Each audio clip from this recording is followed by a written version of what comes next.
Okay, next up is a guide for Maw of Souls. In the first pull, you'll come across um, a couple mobs that don't really do much, and then the Soul Keeper. The main thing you want to watch out for with him is he will occasionally do a cast called Defiant Strike. During this, he will march forward and slash anybody in front of him. The hitbox for this is pretty large, so always provide a lot of distance and space between you and the mob. And then at the end of his cast, he will raise his weapon up and slam the ground in front of him. I believe if you're caught in this one at the end, you'll probably get one shot on Fortified, so be careful and um, stay away. Another thing that the Seeker's Soulkeeper casts is called Brackwater Blast, which is a magic debuff, and it is pretty easy to tell because the person who has it has a blue circle around them. And actually, this is one debuff that you actually don't have to bother dispelling because even if you dispel it or let it expire, the damage is still going to go off. So you might as well just save the global cooldown and have the person run away from other people when it goes off. In this next group, the main thing you want to focus on is the slavers. For melee, they need to watch out for Fracture, which is a cast they do that deals damage in front of them. And then they also do a cast called Barbed Spear, which is they throw a spear onto someone, it appears as a magic debuff, and after 1 to 2 seconds, they will pull them into melee range. So it is useful, in my opinion, to just dispel that. That way, the range doesn't get pulled in and take extra damage.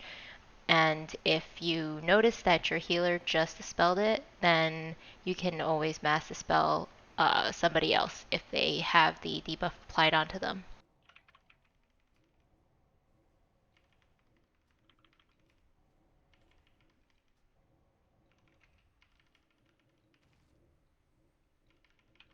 Stun in 7.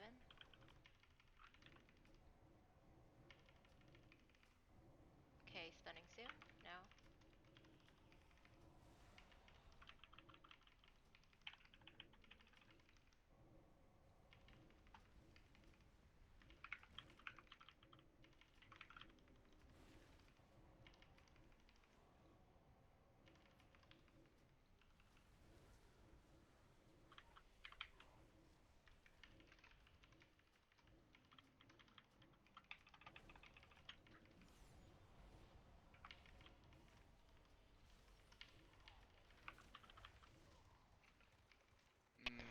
Okay, so the first boss here mainly focuses on good coordination between your tank and your healer.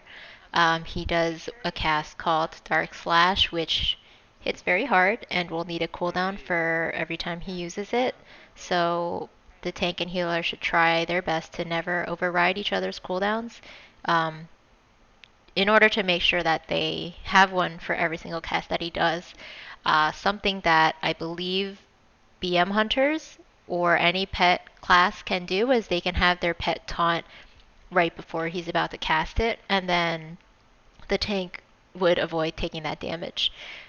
He also does something called Screams of the Dead, which is a cast, a small AoE circle around him where he will fear you and deal a decent amount of damage if you stay in the circle. And then lastly, he does a knockback. I forget what the cast is called, but it's mainly the source of AoE damage on this fight. Um, and then there will also be purple orbs that will spawn and circle around the area. DPS can use a personal or just maybe eat one or two of them, but the idea is the more purple orbs that you soak and make disappear, the less ads that will spawn. And at higher difficulties, those ads will eat up your tank while they are trying to take Dark Slash hits. So, if possible, you want to prevent as many ads from spawning if you can.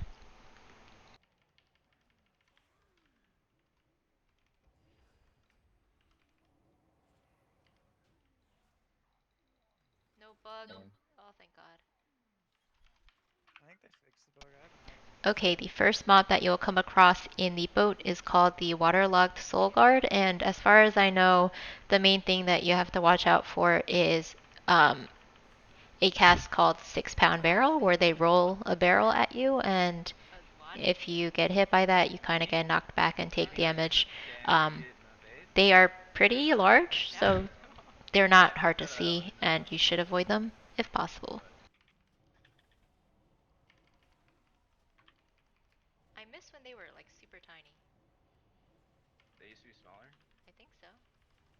I liked when they used to go underneath the ground so you couldn't see them, and then they used to one-shot you somehow. If you pull the left pack next, you'll come across Seekers the Swiftblade.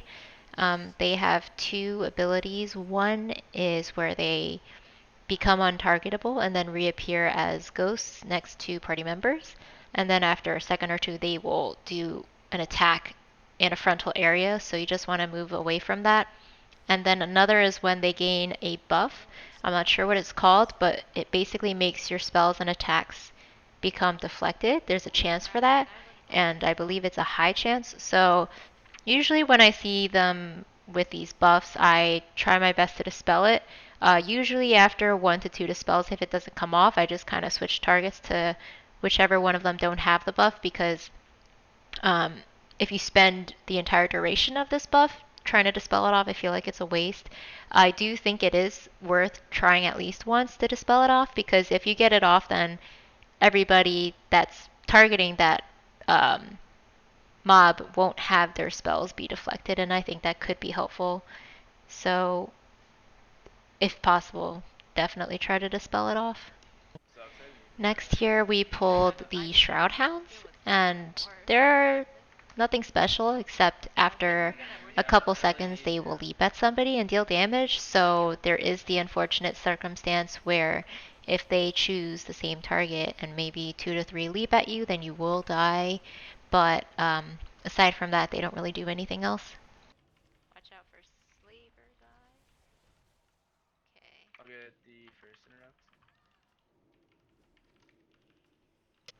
On the pack to the right, the Swiftblade and Soulkeeper are mobs that you've seen before. The only new one is the Mistmender, which has a cast called Shroud Bolt, which is just a damaging spell, and then Torrent of Souls has to be interrupted because that is a channeled heal. I can't dispel that, otherwise it just does the damage. Yeah, that one actually you're supposed to let it go off. Yeah. Because like even if you Dispelling it. dispel it, it's the damage goes off anyways. Yeah, it's better for me to pre-hot you than dispel it, unless, like, we had more melee. Stunning. You and the tank should almost never be on top of each other, so it shouldn't almost ever be an issue.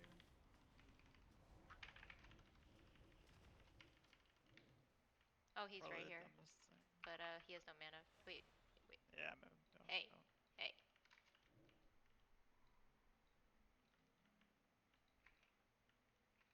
Uh, your cooldowns first or ours? I'll blow everything first. You guys use defensives on the second one. The third one, if we get it, basically everyone dies except for me and the tank. Yeah. uh, Yeah, we probably do need to speed it up a bit. We're 15 minutes already. Let's pull. yeah. Stunning.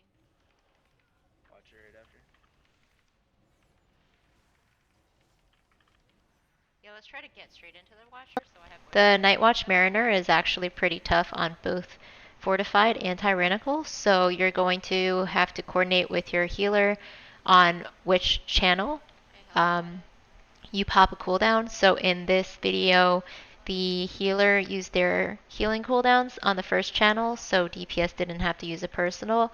Um, Even though he did use his cooldowns, I still healing pot and heal myself occasionally if I see myself drop low.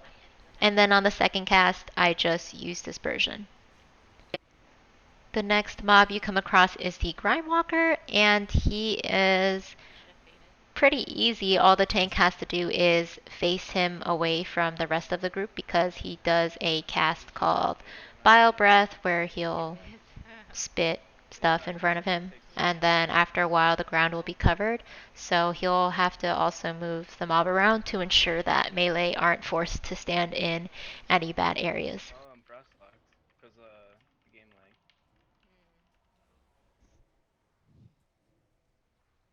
If you cancel it right before it happens, it just happens anyway.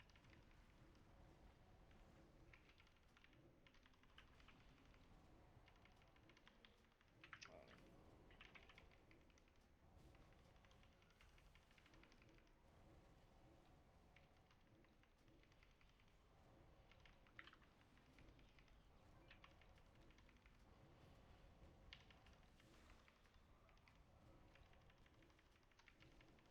I'm gonna get interrupt on the right fear dude. okay, interrupt on the left then. I'm gonna get first diffuse. Yeah, me too.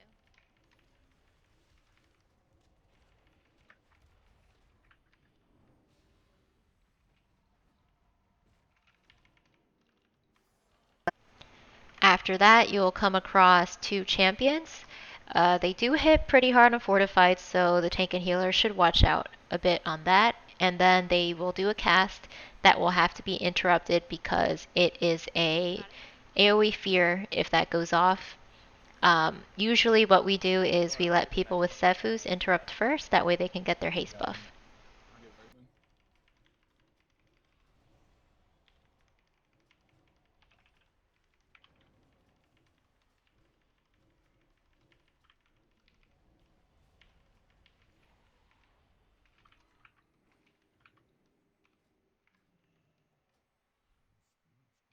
Just FYI, I'm gonna clean the boss at the end. Not just like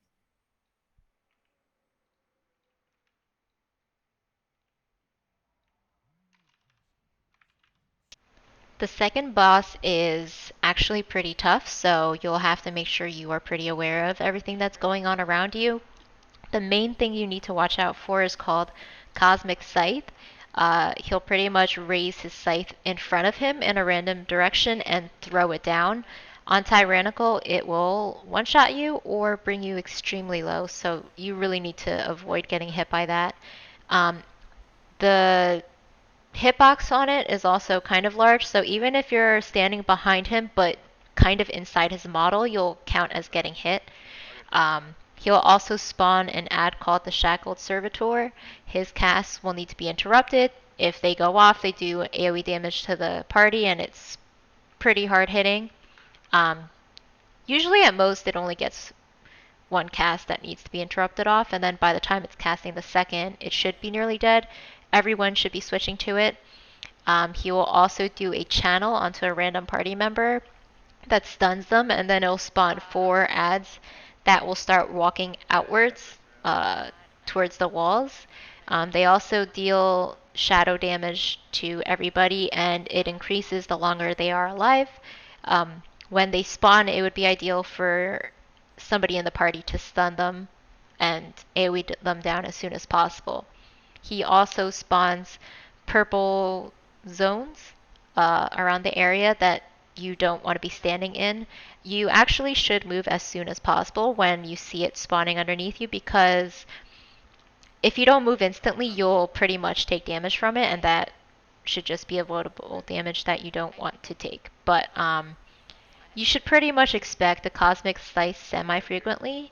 It does happen pretty often, so just always be aware of the boss and what direction he's facing when he I casts it. res, and as soon as I pressed res, the rip came on me.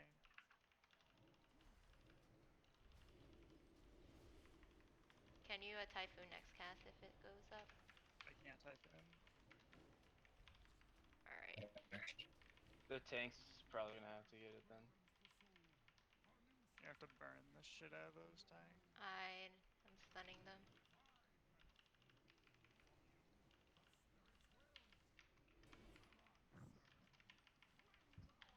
We're gonna get overrun.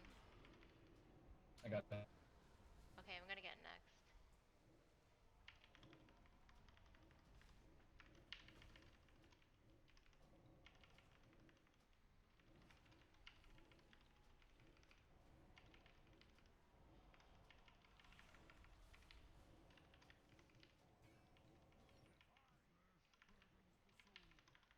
I'm just gonna finish boss. You can just go boss. Yeah, Yeah. can you stun them and then... Yeah, stunning. Finish it with. Okay. There we go.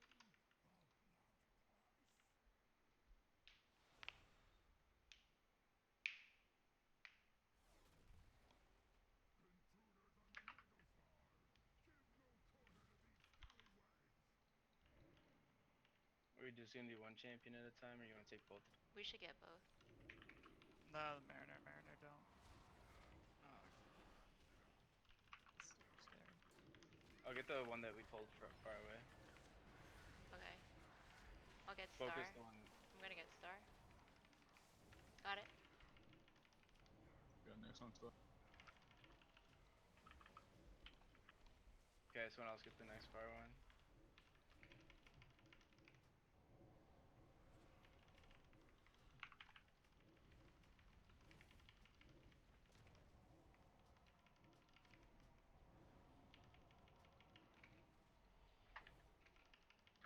Stunning. The only new mob you will come across is the Mist Caller, and their heal channel is called Whirlpool of Souls, so you want to make sure to interrupt that.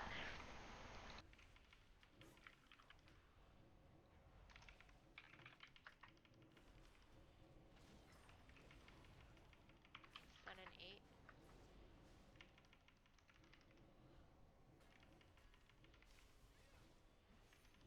Stunning now.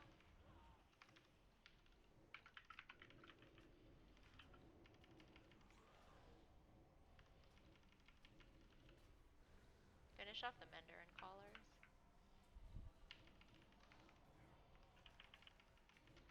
Whirlpool.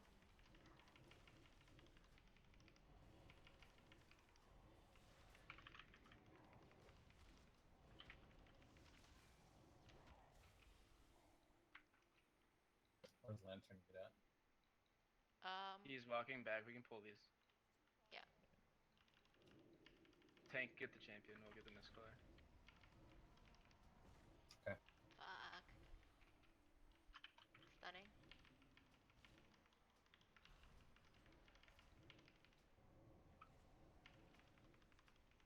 You should probably start running back. Yeah, we're gonna have to run back a little bit.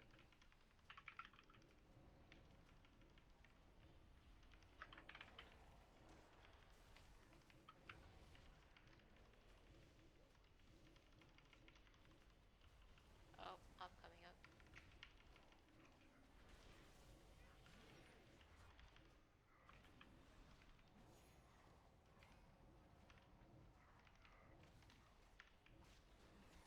We can run and go pull him, probably. Yep, going. Yours first, right? Yep. Oh, I fucked up my thing.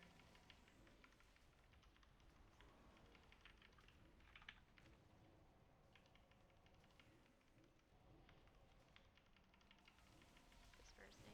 I'm gonna release it at like less than half.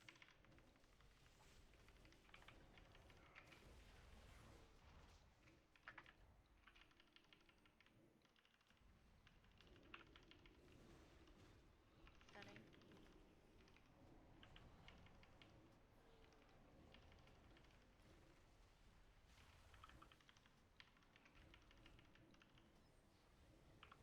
I'm kiting this a little bit.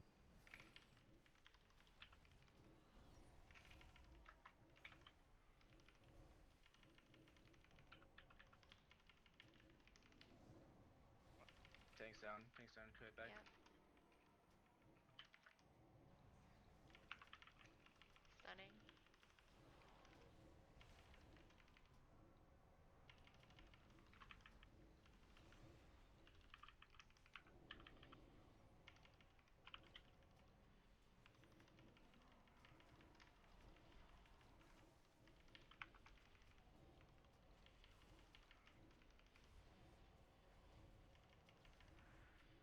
I'm moving, so I can't do anything for you. someone have a repair bot. Yeah, Um, I'm gonna drop it here.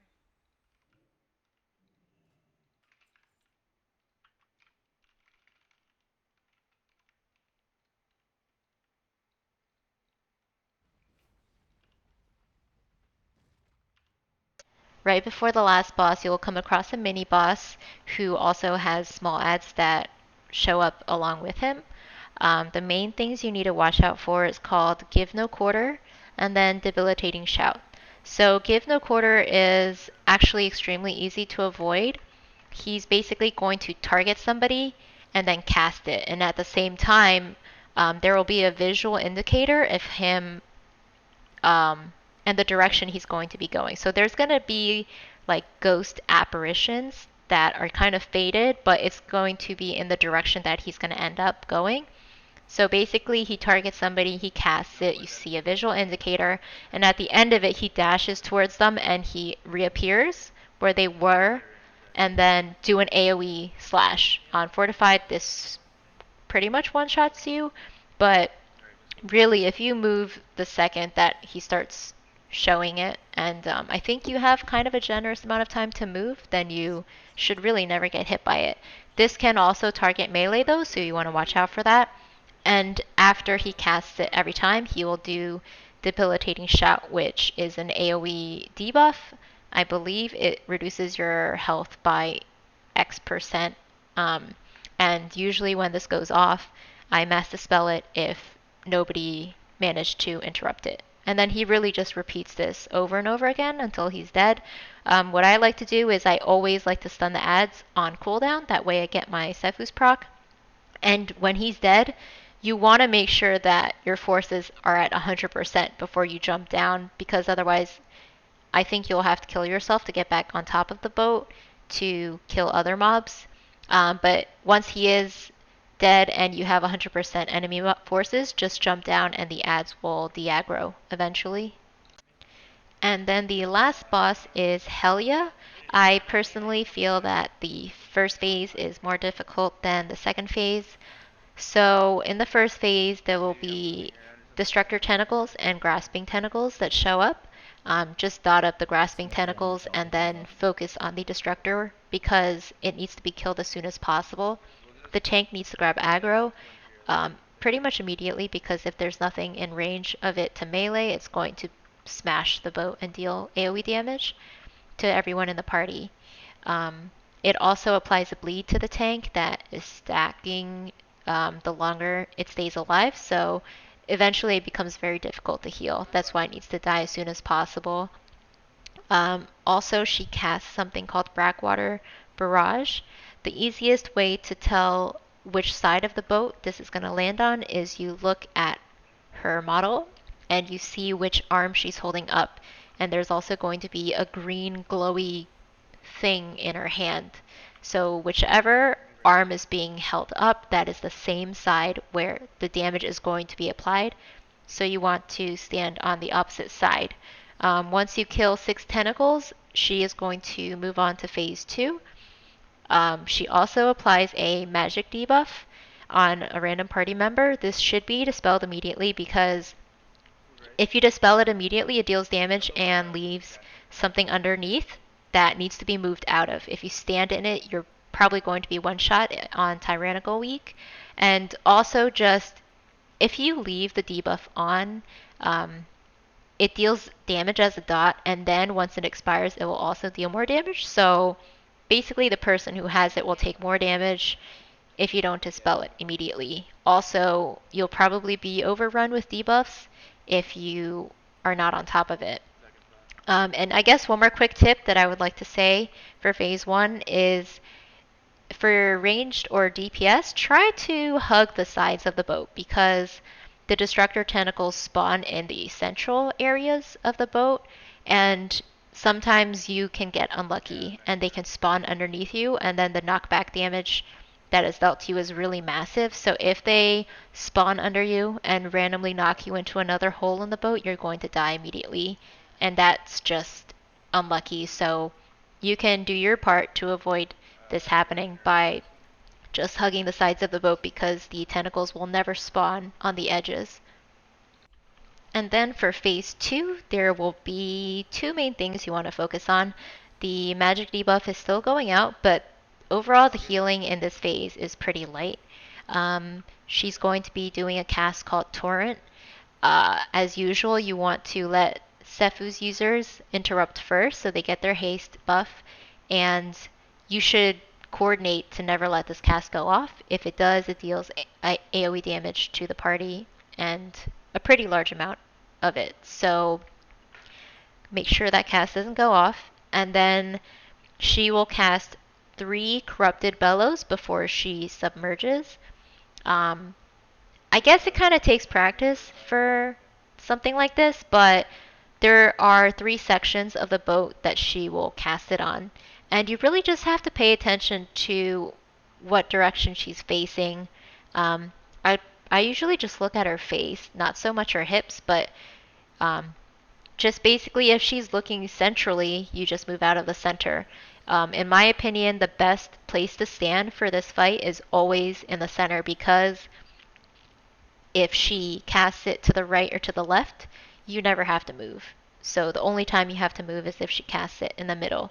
Um, for a fight like this, you really need to be aware of your surroundings. You need to know where the holes are located. That way, if you have to move for the bellow, you're not randomly caught running into a hole. You want to anticipate ahead of time what your pathing is going to be like when you move, and just make sure you don't stand in any swirlies on the ground. Those are just little bits of damage that you take if some water lands on you, deal some damage.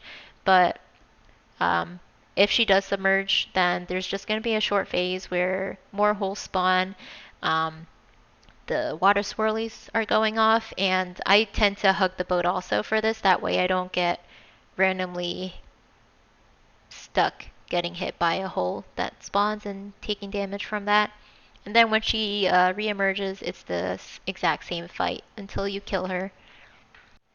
Overall, though, hopefully that was helpful for anybody that was not too familiar with the dungeon, and please give a like if you liked the video, and if you have any suggestions for future video ideas, please let me know in the comment section.